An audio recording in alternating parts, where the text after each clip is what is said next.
training post-show. Now, how should you approach this window post-show when you've had an extended period of time in a contest prep? Okay, when we know that stress is going to be highest within the end range of that contest prep as we creep closer to the competition itself. And obviously because of that, and a combination of stress being high, a combination of where body composition is at, and the position that the body is in terms of performance, it's potentially going to be a little bit of a decline in training performance within this time as well. How do we want to maximize this post-show phase in order to, get through this phase as efficiently as possible and set the body up in the best way possible to grow? Because what do we know about this post-show phase? As we've already covered in previous videos, within that post-show phase, the body's not actually in a position where it can grow. Okay, so the body's not actually in a position where muscle protein synthesis is going to occur efficiently, just due to the stress on the body and the position that the body is in hormonally, in terms of, the stress on the body that's been accumulated within that prep phase. So in terms of training, how do we want to approach this relative to the rotation itself, exercise selection, frequency, volume, and all these other markers? Now, what I would do with an athlete immediately post-show, and this is for an assisted or a natural athlete, I will actually look to give them a full deload. Okay, now, as we've focused on in previous videos, how I like to personally approach a deload is to actually just take that time away from the gym. I know a lot of people have a decrease in volume or a decrease in intensity and continue to train. There's nothing wrong with that, guys. But for me personally, the time spent away from the gym psychologically is an improvement factor as well. Because a lot of the time, one of the main factors that people would look to actually initiate a deload is just the feeling of not wanting to be in a gym anymore. So actually continuing to train and just reducing volume, for me, it doesn't really tick that box. So immediately post-show, I'm looking to sometimes give that athlete upwards of a week off training completely. Now, this gives them an opportunity to actually just not have to focus on getting up, going to train, because towards the back end of a contest prep, more often than not, that individual just doesn't want to train, okay? In the later phases where training isn't enjoyable anymore, okay, when fatigue is very, very high, actually just having a little bit of a period of time away from that gives the athlete an opportunity to, not have it so that their main focus every day is getting up, doing their cardio, going to train. They can actually just enjoy themselves a little bit, use this time frame maybe to go out for a couple of off-plan meals, maybe to socialize a little bit, maybe to do things around the house that they just didn't have the energy to be able to do in that contest prep setting. So we have a complete rest away from training. Sometimes it's 4 days, as little as 4 days. Sometimes it's up to a week. What I'll usually do is give the athlete maybe 4 or 5 days and just get them to touch base with me after that deload has been completed. How are they feeling? How are they feeling mentally? How are they feeling in terms of fatigue accumulation? Have we seen an improvement in any of these factors? Have we seen an improvement in sleep, amongst other things? And if we have, and they're ready to rock and they're itching to get back in the gym, I'm not going to deprive them of their training. So we'll get back in after day 5. If they're still fatigued and they're still feeling like they can continue to take the week, we'll take the week off training. And in some circumstances, guys, it's not unheard of. I've had an athlete come to me and say, I'm completely sick of the gym, even after a week. There's nothing terrible about having another week of training. You're not going to lose any muscle in this time frame. Okay, it's an opportunity for you to get yourself in a good position, start getting food up, get stress reduced. So firstly, just to cover, we're going to take a complete training deload. Okay, no training entirely. In that time frame, we're going to focus on getting some food in and start getting the athlete feeling better. Then in that time frame, as a coach, you've got an opportunity to start building that next training phase for that client. Okay, we can start looking at what movement patterns are we going to introduce or reintroduce, because when it comes to exercise selection, there may have been a few exercises that were potentially pulled out in that dieting phase. It's no secret to having more body weight around you, having more adiposity around the joints and the levers is going to help with your training. So the bottom end of that, as scale weight starts to come down, body fat around the joint starts to reduce, water around the joint starts to reduce. A lot of the time, that athlete may have told you in their prep they're struggling with certain exercises, they're struggling to mechanically load certain movements. It might be a hip hinge, it might be a squat, for example. So some movement patterns might have been pulled out due to, even stability movements such as dumbbell shoulder press, chest press, things like that. The inability to stabilize these movements have been pulled out. So as a coach or as someone tailoring your own programming, we have to look at those exercise patterns that we could potentially reintroduce. Now we've got some food intake up, or at least as we're going to start getting food intake and body weight up. So exercise selection is really important. What movements do you really work well with? What movements have just really connected well with you before? You love a stiff leg, you love a squat, they've really felt good for you before, but potentially you've pulled them out in prep. We can potentially look to reintroduce these movement patterns. So that's exercise selection itself. And then we want to actually look at, okay, where did we finish at show season physique-wise? aesthetically, visually? Did we get any judges' feedback? Are there any lagging body parts that we need to bring up? Okay, physique's in a great point. I want to see more arms next time. Okay, so we can look to actually bias some arms within our programming. Okay, physique is great in those side shots, a little bit more hamstring drop. So we know we need to have a big focus on building up the posterior, building those hamstrings. So where can we add some more isolation on hamstrings? What movements do I connect really well with on hamstrings?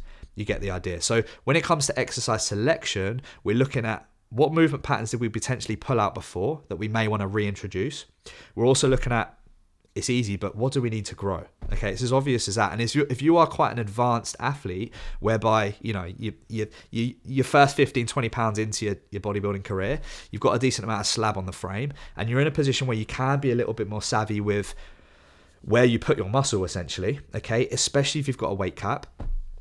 It's really important in terms of exercise selection and what exercises you need to select. So as a coach, overlooking your athlete, gather feedback either from judges or overlooking the physique, and see where they need to be applying their volume and their work. Okay, and that's going to kind of tie in with exercise selection itself. Okay, now we've kind of covered exercise selection. We need to look at how we actually want to approach this phase in terms of the volume, the frequency, the stress on the body. Now, as mentioned before, in that post-show phase, even after a deload, okay, you can take 2-week deload, there's still going to be copious amounts of stress on the body, on the nervous system.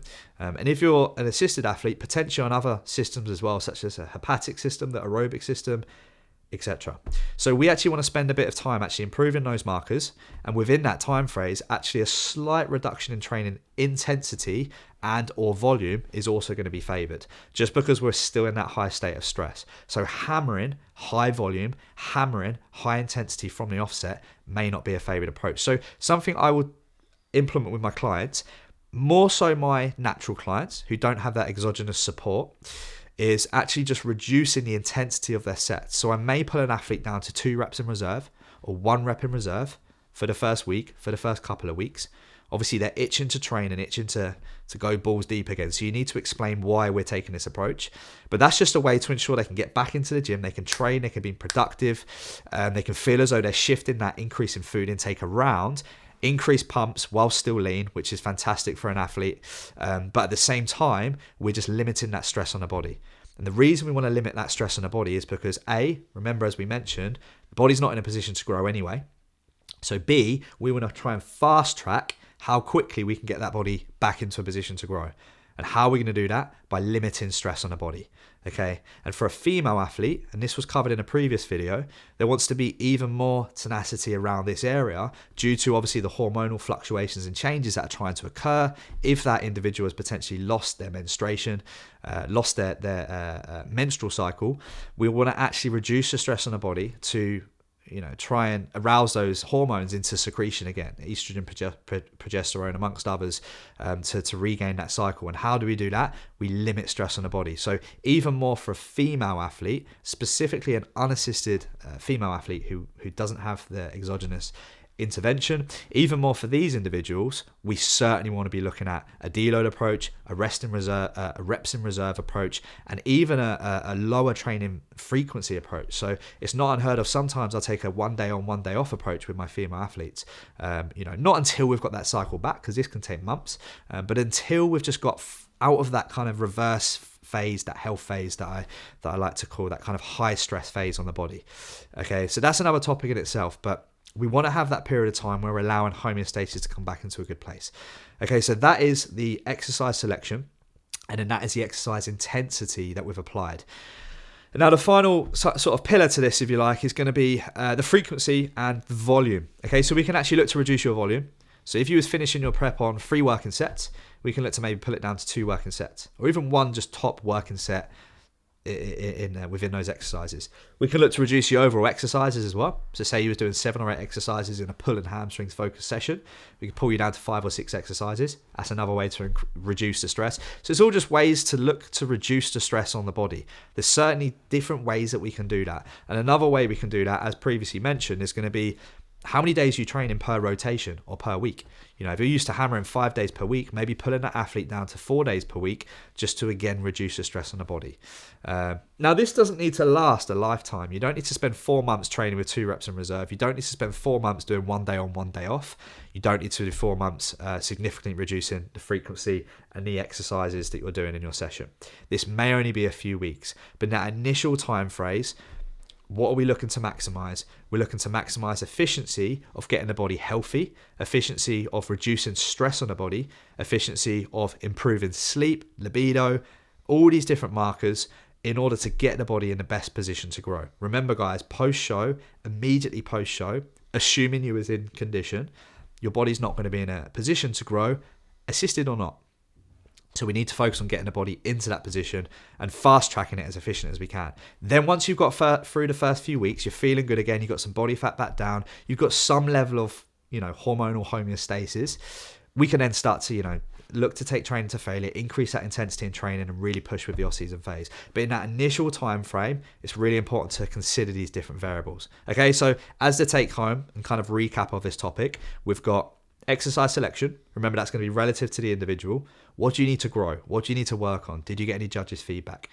We then need to look at the overall, intensity within those working sets within that short period of time. Are we looking to take a reps in reserve approach? Are we looking to take a full deload? And then we're also looking at the overall frequency and volume within that athlete's training. So can we look potentially take a few more rest days to encourage all these other variables? Can we look to maybe reduce the amount of exercises, etc.? Okay, and we're just essentially navigating through this period as efficiently as we can, getting back into a position where we can grow, and then all systems go.